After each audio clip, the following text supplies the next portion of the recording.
Gracia y paz, mis santos hermanos y amigos, que Dios los bendiga. El día de hoy vamos a estar estudiando un tema muy importante para la iglesia contemporánea. Esta es la doctrina de la sola gratia o solo por gracia.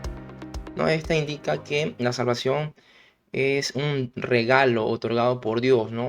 Únicamente por su gracia, sin la necesidad de ningún mérito u obra humana.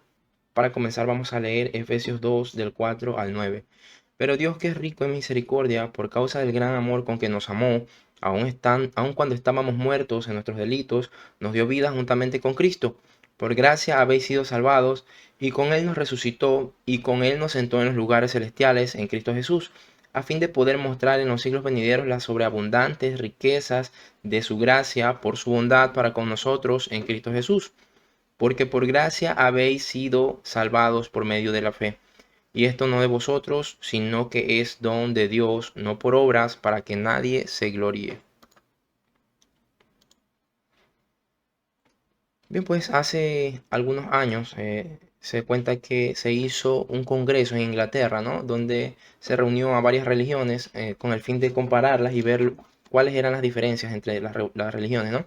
Eh, en un momento dado llegó el debate y se comenzó a comparar las demás religiones con el cristianismo, ¿no? Y algunos sugirieron que el cristianismo es diferente a las demás religiones por la encarnación, ¿no? Por la encarnación de su Dios. Sin embargo, otras religiones, otros teólogos o religiosos, ¿no? Asumieron o contestaron que las demás religiones también tienen sus versiones de dioses, de deidades que se encarnan, ¿no? Luego se sugirió que lo que hace diferente al cristianismo es la resurrección, ¿no? Y también algunos de estos filósofos objetaron y dijeron que en las demás religiones también existen sus propias versiones de dioses que han resucitado, ¿no? Entonces, en medio de la discusión entra C.S. Lewis, ¿no? Que es uno de los grandes pensadores del siglo XX, ¿no? El escritor de las Crónicas de Narnia y entre otros número de libros muy interesantes, ¿no? Él dijo que lo que hace diferente al cristianismo de las demás religiones es la gracia, ¿no? Y después de discutirlo, pues un momento se dieron cuenta que aquellos expertos no podían objetar aquella proposición, ¿no? De que ciertamente en ninguna otra religión hay un Dios que entrega la salvación u ofrece su amor incondicional únicamente por su gracia, ¿no? De manera gratuita, ¿no? Esta condición solo se da en el cristianismo. Lo que se conoce de las demás religiones es que son de autosalvación, ¿no? Aquí tenemos una fórmula simple, ¿no? Esfuerzo humano más obras se refiere a autosalvación. Vamos a analizar esto. Por ejemplo, el budismo, ¿no? El budismo tiene un sistema de 8 pasos para liberar al hombre de sus deseos egoístas, ¿no?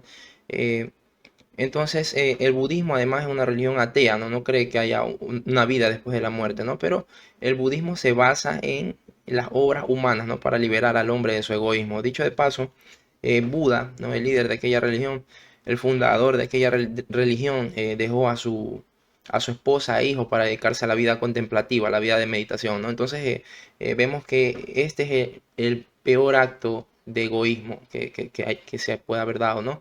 En representación con lo que él predicaba, ¿no? El hinduismo, por ejemplo.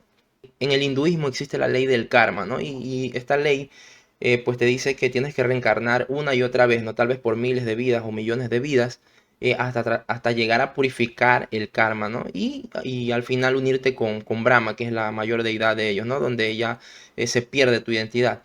Nuevamente, se trata de obras humanas, ¿no? De la purificación del karma. Nuevamente, esfuerzo humano, religión de autosalvación.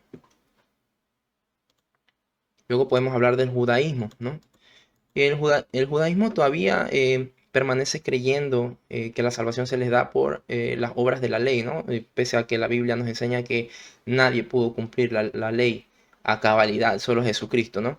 Pero nuevamente ellos se fijan en el esfuerzo humano, ¿no? Para obtener la salvación. Nuevamente, una religión de autosalvación.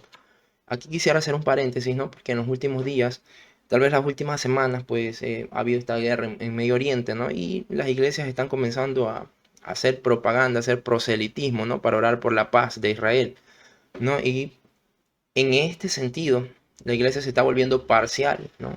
¿Cómo yo puedo orar por una nación que ataca a otra para matar personas, ¿no? Donde lastimosamente tal vez una madre, tal vez un hijo tenga que tomar los restos de su padre, ¿no? Descuartizado, ¿no? Por las bombas, por las explosiones, y velarlo de esa manera y sepultarlo de esa manera. Entonces yo pienso que no es justo, ¿no? Y Dios por ningún motivo va a probar que una persona mate a otra, ¿no? Esto pues tal vez viene por alguna influencia del Antiguo Testamento, pero recordemos que nosotros somos cristianos, ¿no? Nosotros tenemos que orar por la paz de todas las naciones, no solamente por la paz de Israel, ¿no? Siendo parciales, ¿sí? Hay que ser imparciales, ¿no? Dios nos llama a eso, a buscar la paz para todos. Mire, que en cierto momento Juan y su hermano, ¿no? Y le dijeron al Señor Jesucristo, ¿y quieres que oremos para que descienda fuego del cielo y consuma a estas personas? Y Jesucristo le dijo, no, no, ustedes no saben de qué espíritu son, ¿no? El Hijo del Hombre no ha venido para eso, ya no estamos en esos tiempos, ¿no? El reino de Dios es un reino celestial, es un reino espiritual, no tiene nada que ver con un pedazo de tierra ni una religión o una región limitada en este planeta, ¿no? Bueno, siguiendo con el tema, ¿no? De las religiones de autosalvación, podríamos también citar al Islam, ¿no? Aquí en el Islam, Alá es la persona o la deidad que determina al final de los tiempos quién obtiene la salvación, ¿no? Basado en un código igual que cumplir, ¿no? Y entonces Alá va a evaluar las obras de esta persona y determinará si son salvos o no. Nuevamente vemos el esfuerzo humano, ¿no? Religión de autosalvación. Solamente en el cristianismo encontramos que la salvación es ofrecida al hombre basado solamente por la gracia de Dios, ¿no? En su amor incondicional. Ahora, la única razón por la que Dios puede, o el cristianismo puede ofrecernos ese amor de Dios incondicional, es porque hubo una persona que pagó la deuda que teníamos pendiente con Dios, ¿no? Entonces la gracia de Dios puede ser definida como las riquezas de Dios dadas a nosotros a expensas de Cristo, ¿no? A expensas del sacrificio de Jesucristo, ¿no? Y esto es lo que nos habla Efesios 2, que leímos al comienzo. Ahora, necesitamos entender la calidad de nuestras obras, ¿no? Mucha gente cuenta con ir a la presencia de Dios basándose tal vez en las buenas obras que haya realizado en este planeta, ¿no?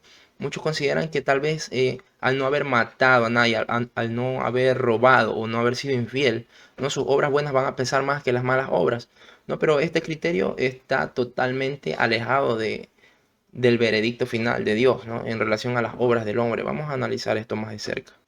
Poco tiempo después de la caída de Adán, ¿no? De la caída del hombre, la raza humana se corrompe a tal grado que Dios se ve en la necesidad de juzgar a todo el planeta, ¿no? Y las condiciones de esta humanidad caída se describen en Génesis 6. Y el Señor vio que era mucha la maldad de los hombres en la tierra y que toda intención de los pensamientos de su corazón era solo hacer siempre el mal. Génesis 6, 5. Hacer siempre el mal. Recuerda estas palabras. Hacer siempre el mal. Esa era la condición del hombre y esa es la condición del hombre hasta la actualidad, ¿no? Estas tres palabras resaltan lo corrompido que estaba el mundo, ¿no? Poco tiempo después, mire, no había pasado mucho tiempo desde la creación, ¿no? Y el mundo ya se había corrompido por el pecado de Adán. Entonces, desde que Adán y Eva desobedecen, el ser humano da evidencia de la maldad de su corazón, ¿no? Vez tras vez. Solo la gracia de Dios ha podido seguir en búsqueda de aquel hombre, ¿no? De aquel que nunca ha querido buscar a su creador, ¿no? Nunca ha querido buscar a Dios, ¿no? Y eso lo vamos a ver mucho más adelante. Podríamos tomar, por ejemplo, a Isaías, ¿no? Y tal vez en su época era el profeta más importante, ¿no? O era la persona más recta de Israel en ese tiempo, ¿no? Pero sin embargo, este profeta que es considerado como el profeta mesiánico, cuando tiene un encuentro con la santidad de Dios, exclama lo siguiente. Entonces dije, ay de mí, porque perdido estoy, pues soy hombre de labios inmundos y en medio de un pueblo de labios inmundos habito, porque han visto mis ojos al Rey, el Señor de los ejércitos. Entonces este profeta que es considerado justo, ¿no? Este profeta tan grande del Antiguo Testamento, tan renombrado del Antiguo Testamento, pues se considera de labios impuros, ¿no? Y también podríamos hablar, por ejemplo, de Daniel, ¿no? Daniel sin duda era la persona más importante de su tiempo, ¿no? Era el profeta más importante de su tiempo. Y mira lo que dice Daniel. En Daniel 9:5, hemos pecado, hemos cometido iniquidad, hemos hecho lo malo, nos hemos rebelado y nos hemos apartado de tus mandamientos y de tus ordenanzas, ¿no? Daniel, pese a ser un profeta íntegro, ¿no? Que oraba mucho, siempre se presentaba ante Dios con toda reverencia, ¿no? Y a él le debía su mayor adoración. Entonces él se considera también como parte del pueblo que había pecado, ¿no? También podríamos, por ejemplo, citar a Job, ¿no? Un hombre íntegro, ¿no? De acuerdo al veredicto de Dios, pero también termina pecando contra Dios, ¿no? Al cuestionar la soberanía y la bondad de Dios. Ahora más adelante, el apóstol Pablo nos revela cuál es la condición. Vamos a verlo en Romanos 3, del 10 al 18. Como está escrito, no hay justo ni aun uno, no hay quien entienda, no hay quien busque a Dios. Todos se han desviado, a una se hicieron inútiles. No hay quien haga lo bueno, no hay ni siquiera uno. Sepulcro abierto es su garganta, engañan de continuo con su lengua. Veneno de serpiente hay bajo sus labios. Llena está su boca de maldición y amargura. Sus pies son veloces para derramar sangre, destrucción y miseria hay en sus caminos. Y la senda de paz no han alcanzado. No hay temor de Dios delante de sus ojos. Notemos cuán absolutas son estas declaraciones, ¿no? Primero comienza diciendo, no hay justo ni aun uno, ¿no? Ningún hombre, no hay justo, no hay quien entienda.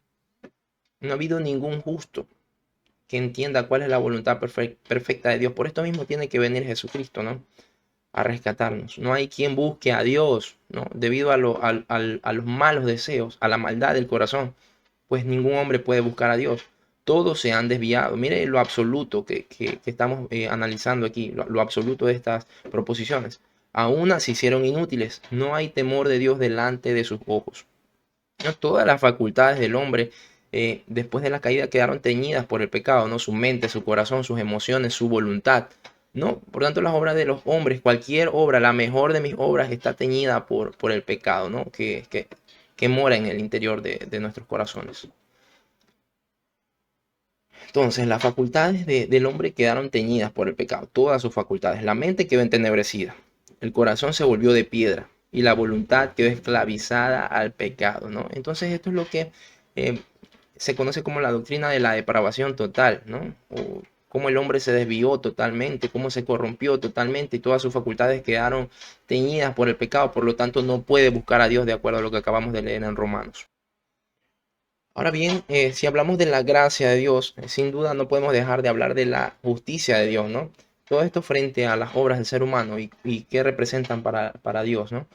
Eh, la gracia de Dios es el atributo por medio del cual Dios nos concede lo que no merecemos, ¿no? Algunos definen que la gracia simplemente es el favor inmerecido de Dios.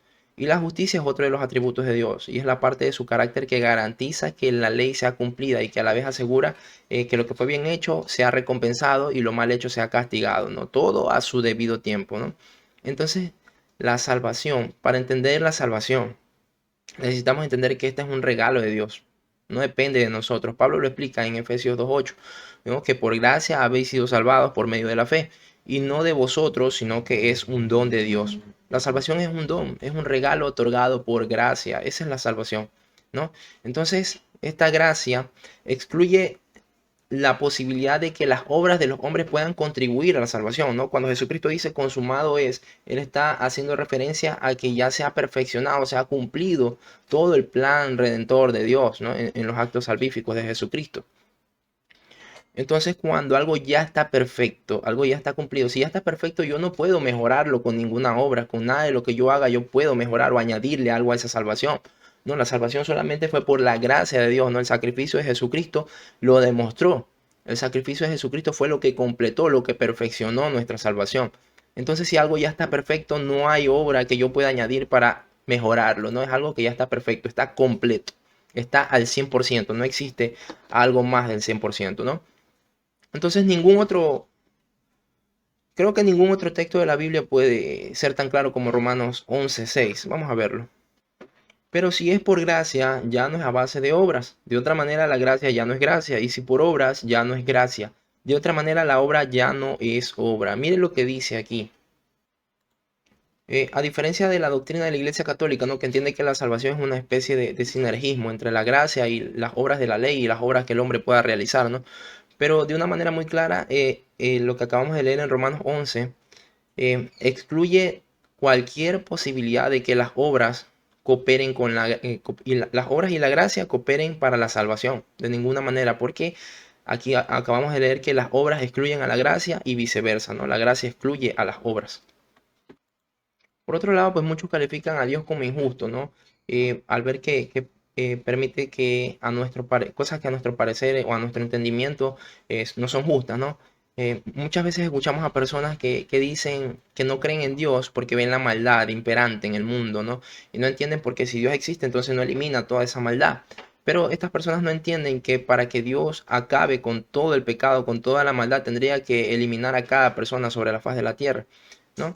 Y si Dios hace algo como eso, ¿dónde estuviéramos nosotros ahora? ¿Dónde estarían nuestros familiares, nuestros hijos, nuestros hermanos, ¿no? Nuestros amigos? La única razón por la que Dios tolera el pecado y la maldad es por su misericordia. Entonces, por su misericordia, Dios está esperando que el hombre se arrepienta, ¿no? Dios tolera el pecado y la maldad por ahora, por esta misericordia, pero esto no quiere decir que a su debido tiempo no vaya a juzgar al hombre, no vaya a hacer justicia. Vamos a leerlo en Romanos 2:4. ¿O tienes en poco las riquezas de su bondad, tolerancia y paciencia, ignorando que la bondad de Dios te guía al arrepentimiento? Mas por causa de tu terquedad y de tu corazón no arrepentido, estás acumulando ira para ti en el día de la ira y de la revelación del justo juicio de Dios, el cual pagará a cada uno conforme a sus obras. ¿No? Eso lo leemos también en Romanos. ¿No? Ahora es el tiempo de misericordia, por eso les decía el tema de la guerra, ¿no? Que se está tomando de una mala manera por el pueblo cristiano, ¿no? Ahora es el tiempo de misericordia, es el tiempo de su gracia. Luego va a venir el tiempo de la justicia, ¿no? Donde todo ser humano será juzgado y toda rodilla se doblará y toda lengua confesará que Jesucristo es el Rey de Reyes y Señor de Señores. Solo por gracia, ¿no? Esa es la salvación solo por gracia. La persona que mejor elabora esta doctrina de la salvación solo por gracia, por supuesto, es el teólogo por excelencia, el apóstol Pablo, ¿no? Y en su magnum opus, ¿no? En su obra maestra, la carta a los romanos, él revela esta doctrina de la salvación por gracia solamente. Y esto es lo que escribe. Vamos a leerlo en Romanos 9, del 9 al 18. Porque esta es una palabra de promesa. Por este tiempo volveré y Sara tendrá un hijo. Y no solo esto, sino que también Rebeca, cuando concibió mellizos de uno, nuestro padre Isaac, porque cuando aún los mellizos no habían nacido y no habían hecho nada ni bueno ni malo, para que el propósito de Dios conforme a su elección permaneciera, no por las obras, sino por aquel que llama, se le dijo a ella, el mayor servirá al menor, tal como está escrito. A Jacob amé, pero a Esaú aborrecí. ¿Qué diremos entonces? ¿Que hay injusticia en Dios? De ningún modo, porque Él dice a Moisés, tendré misericordia del que yo tenga misericordia y tendré compasión del que yo tenga compasión. Así que no depende del que quiere ni del que corre, sino de Dios que tiene misericordia, porque la Escritura dice a Faraón, para esto mismo te he levantado, para demostrar mi poder en ti, para que mi nombre sea proclamado por toda la tierra. Así que del que quiere tiene misericordia y al que quiere endurece. Estos son los puntos presentados en este pasaje de Romanos, ¿no? Habían dos hermanos, ¿no? Que fueron concebidos del mismo vientre, ¿no? De la misma madre y del mismo padre. Eso está en el versículo 10. Hubo una elección de parte de Dios, del menor sobre el mayor, contrario a lo acostumbrado, ¿no? Por el pueblo hebreo. El mayor iba a servir al menor. La elección se hizo antes de que los hermanos hubiesen hecho algo bueno o malo. Mire, todavía no habían ni nacido, no habían hecho ninguna obra y Dios ya estaba eligiendo a Jacob sobre Esaú. La elección se hizo para que el propósito de Dios en la elección se cumpliera, ¿no? Bajo los propósitos de Dios, bajo su infinita sabiduría, ¿no? Y para que su plan sea cumplido. La elección se hizo no por las obras, de manera que fue una elección únicamente por gracia, nuevamente solo por gracia. Entonces Dios amó a Jacob, ¿no? Aunque luego este engañó a su padre y también engañó a su suegro, ¿no? Y aborreció a Esaú. Con esto último entendemos que cuando el texto indica que aborreció a Esaú, Dios está hablando en términos comparativos, ¿no? Jacob recibió una gracia especial y Esaú recibió una gracia general, ¿no? Cuando comparamos a ambos, pareciera que Dios amó a uno y aborreció al otro. Es como cuando el Señor Jesucristo enseñó que si no aborrecemos padre o madre e hijos, no podemos ser sus discípulos, ¿no? Eso está en Lucas 14:26. Sin embargo, al mismo tiempo se nos manda a que debemos amar a nuestros enemigos, ¿no? Esto es algo un poco tal vez confuso, ¿no? Pero no quiere decir que nosotros debemos hacernos enemigos de nuestros padres o tal vez de nuestros hijos. Lo que está diciendo es que en términos comparativos nosotros debemos amar a Dios mucho más que a cualquier otra cosa, ¿no? Entonces nuestro amor por Dios debe ser tan superior a cualquier otro amor que nuestro amor por nuestros padres, nuestra madre, podría ser catalogado como un aborrecimiento, ¿no? Esto es en términos comparativos, ¿no? Es lo mismo que Dios, es lo mismo que el apóstol Pablo está hablando en Romanos, ¿no? En términos comparativos, Dios amó a Jacob y aborreció a Esaú, ¿no? Porque hizo una elección del uno sobre el otro. Ahora Jacob recibió un trato especial sobre su hermano Esaú, ¿no? Eso pareciera ser injusto. Y Pablo responde a esto. ¿Qué diremos entonces? ¿Que hay injusticia en Dios? De ningún modo. Porque él dice a Moisés, tendré misericordia del que yo tenga misericordia y tendré compasión del que yo tenga compasión. Así que no depende del que quiere ni del que corre, sino del que Dios, sino de Dios que tiene misericordia. ¿No? Con esto hace referencia a que él ya había hablado en estos términos a Moisés, ¿no? Muy temprano en la historia de Israel. Ahora, en toda la historia bíblica podemos observar cómo Dios ha escogido a unas personas sobre otras, ¿no? Podemos iniciar, por ejemplo, hablando de Abraham, ¿no? Abraham es escogido por Dios, ¿no? Por su gracia soberana. ¿Por qué no elige a su hermano o a su padre, ¿no? Dios lo eligió a Abraham porque él es soberano en su elección. Dios escoge al pueblo de Israel, ¿no? Él podría, para que sea una nación santa, pero él podía haber escogido a cualquier otra nación. ¿Y por qué no escoge a otra nación? Porque nuevamente Dios es soberano en su elección. Dios elige a los profetas, ¿no? En este caso tenemos aquí de ejemplo a Jeremías, ¿no? Incluso dice que Dios lo eligió antes de ser concebido, ¿no? Él podría haber elegido a cualquier otra persona de aquel tiempo, ¿no? Pero sin embargo, Dios lo elige a él incluso antes de ser concebido, ¿no? Pablo nos dice algo similar en Gálatas 1:15, ¿no? Y finalmente, cuando Jesucristo elige a sus 12 apóstoles, Él les dice, vosotros no me escogisteis a mí, sino que yo os escogí a vosotros, ¿no? Entonces esa es la elección soberana de Dios, donde ninguna obra humana tiene ningún mérito. Ahora vamos a analizar lo siguiente, la razón de nuestra salvación. En Efesios 2, 4 y 5 dice, pero Dios que es rico en misericordia por causa del gran amor con que nos amó, aun cuando estábamos muertos en nuestros delitos, nos dio vida juntamente con Cristo, por gracia habéis sido salvos. Aquí podemos observar la razón de nuestra salvación, ¿no? En primer lugar tenemos las riquezas de la misericordia de Dios, ¿no? Pero Dios que es rico en misericordia, dice. En segundo lugar tenemos el amor incondicional de ese mismo Dios. Y dice, por causa del gran amor con que nos amó.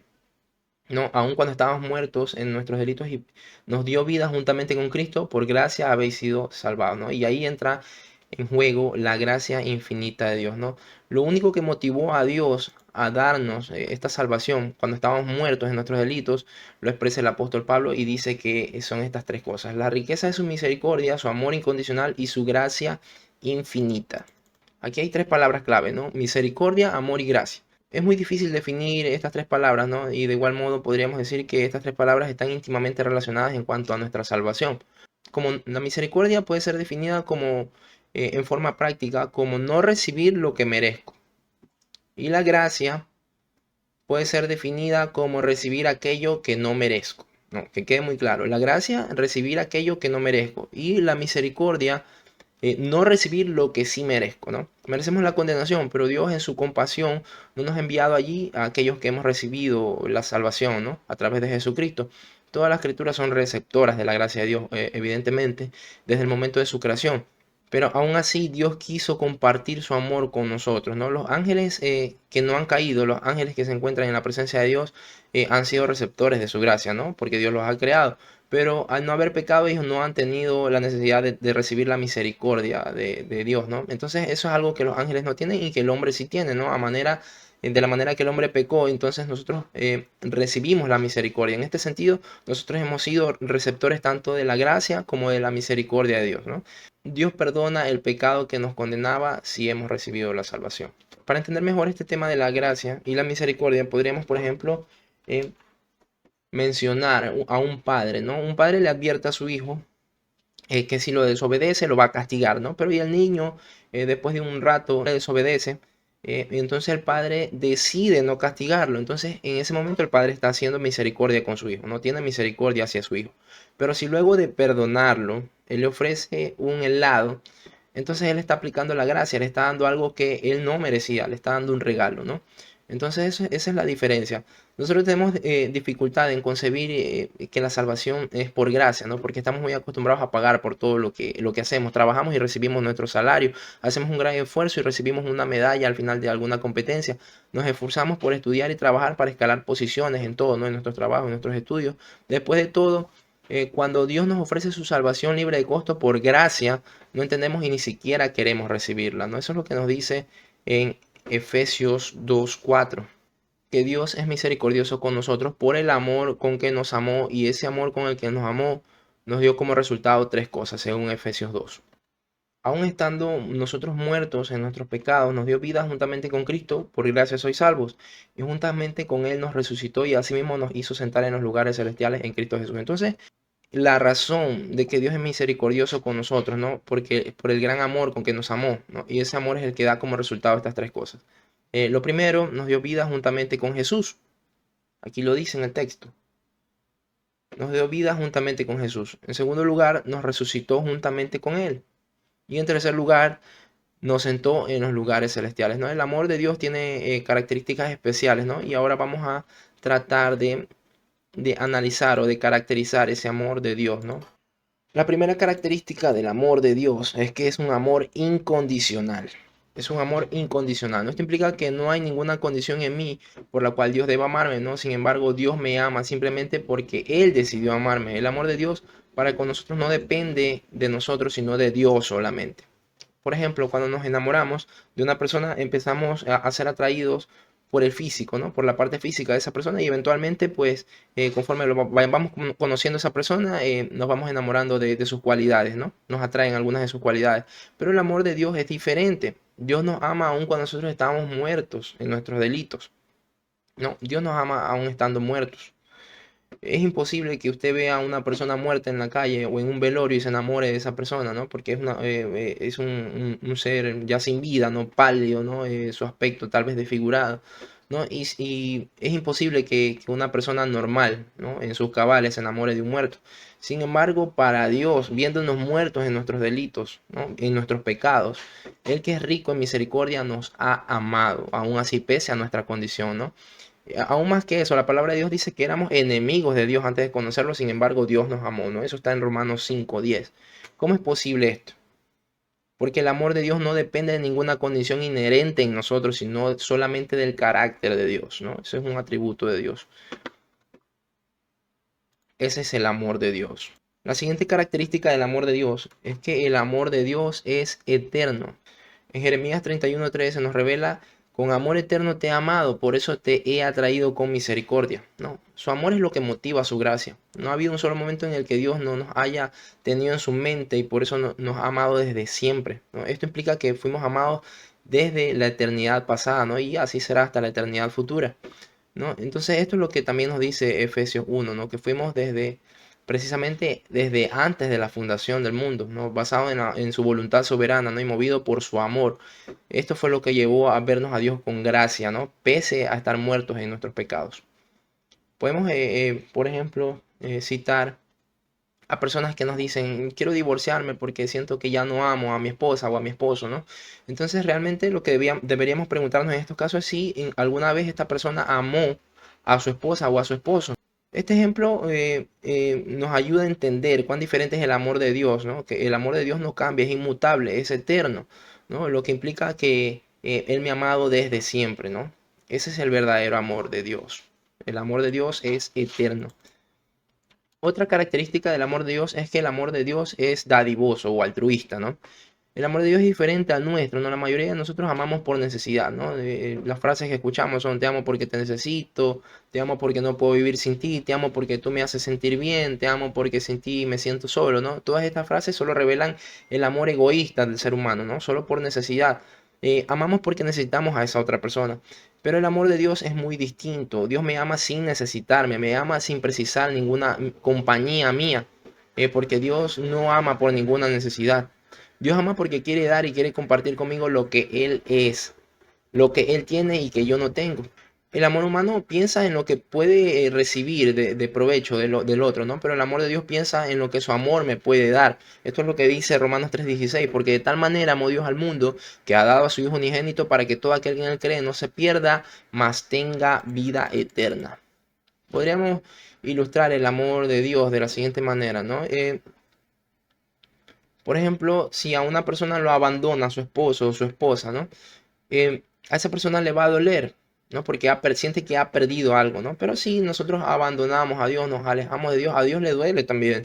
Pero no porque Él haya perdido algo, sino porque nosotros estamos perdiendo algo. Nosotros estamos perdiendo esa salvación, ese regalo, y ese regalo misericordioso de Dios hacia nosotros, ¿no? Nosotros amamos al otro o incluso a Dios porque tenemos que recibir algún provecho, ¿no? de ello. Pero Dios no nos ama porque Él obtiene algún provecho al hacerlo, sino porque yo tengo ese provecho al recibirlo a Él, ¿no? Dios quiere cambiar en nosotros esa forma interesada y egoísta de ser y de vivir. El amor de Dios es el único amor altruista. Otra característica del amor de Dios es que es un amor incomprensible. Yo no entiendo cómo Dios nos ama, aún conociendo todo lo que Él sabe de nosotros, todo lo que Él conoce de nosotros, ¿no? Cuando uno comienza a amar a una persona, pues solo ve lo que esa persona le quiere mostrar, no solo solo la parte de su vida que esa persona le quiere mostrar. Sin embargo, Dios conoce todo lo que nosotros somos, ¿no? Y aún así, conociendo lo peor de nosotros, Dios nos ama. No, ese es el amor eterno de Dios, un amor incomprensible. Esto implica que Dios comenzó a amarme antes de que comiencen los tiempos y también implica que Él nunca va a dejar de amarme. Aun cuando peco, Dios me disciplina, ¿no? Y a veces esa disciplina puede ser muy severa, ¿no? En Hebreos 12 se nos enseña que la disciplina de Dios es evidencia de que soy su hijo, porque Dios disciplina a todo aquel que ama. En Efesios 2, 5 y 6, Pablo nos declara que Dios nos dio vida juntamente con Cristo, que nos resucitó con Él y que nos sentó en los lugares celestiales. Pero en el versículo 7, Dios nos señala el motivo por lo cual ha hecho esto, ¿no? A fin de poder mostrar en los siglos venideros las sobreabundantes riquezas de su gracia por su bondad para con nosotros en Cristo Jesús. Entonces las riquezas de su gracia alcanzarán su máximo esplendor cuando entremos en la gloria, ¿no? Aún hoy en día Dios nos está enseñando esas riquezas de su gracia, ¿no? Cada cosa que tenemos es producto de la gracia de Dios, ¿no? La comida que comeremos hoy, tal vez la lluvia que cayó en el campo y hace que crecieran los alimentos, ¿no? Todo es fruto de la provisión de Dios. Y hoy millones de personas se acostarán tal vez sin haber comido, ¿no? Pero probablemente nosotros no seamos uno de ellos, ¿no? Incluso esa lluvia que Dios nos da aquí en nuestro país, pues tenemos la situación de la energía, ¿no? De la energía eléctrica. Y pues gracias a esa lluvia nosotros podemos tener energía eléctrica, ¿no? Y seguir con nuestras vidas. Todo esto es fruto de la provisión de Dios, ¿no?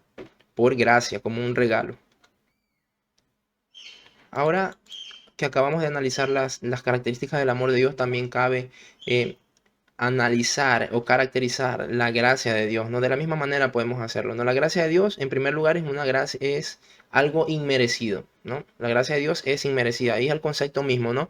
La gracia excluye cualquier mérito humano, ¿no? Por ejemplo, si alguien tiene un contrato de un salario por $2,000 mensual y al final del mes, pues su jefe le paga $2,500, ¿no? Esos $500 de más se los han entregado por gracia, pero los $2,000 no, los $2,000 es lo justo.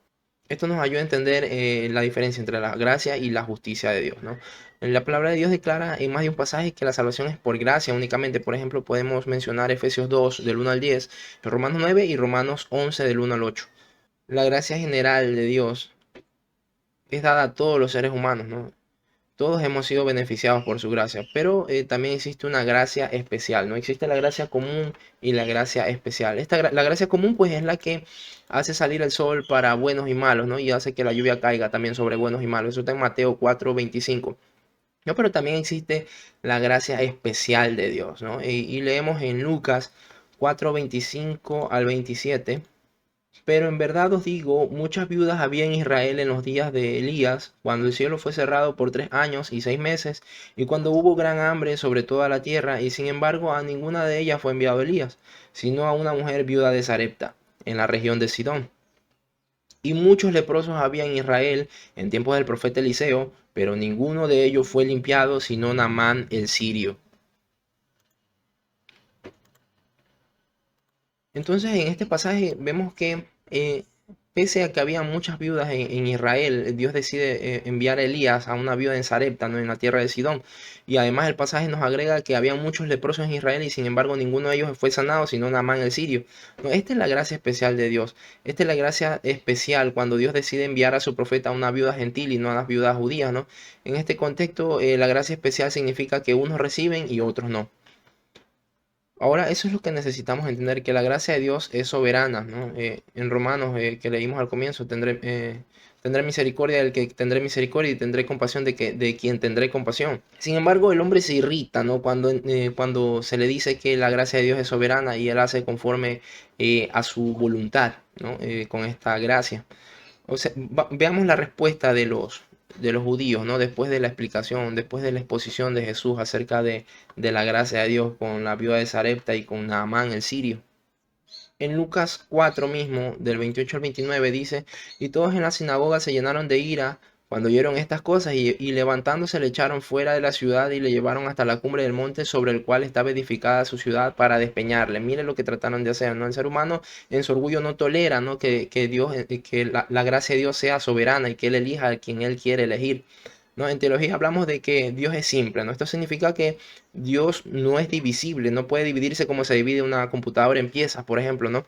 Si, si Dios no es divisible, entonces lo que Dios es, lo es a través de todo su ser. Así podemos decir entonces que todos los atributos de Dios son santos, ¿no? Porque Dios es santo.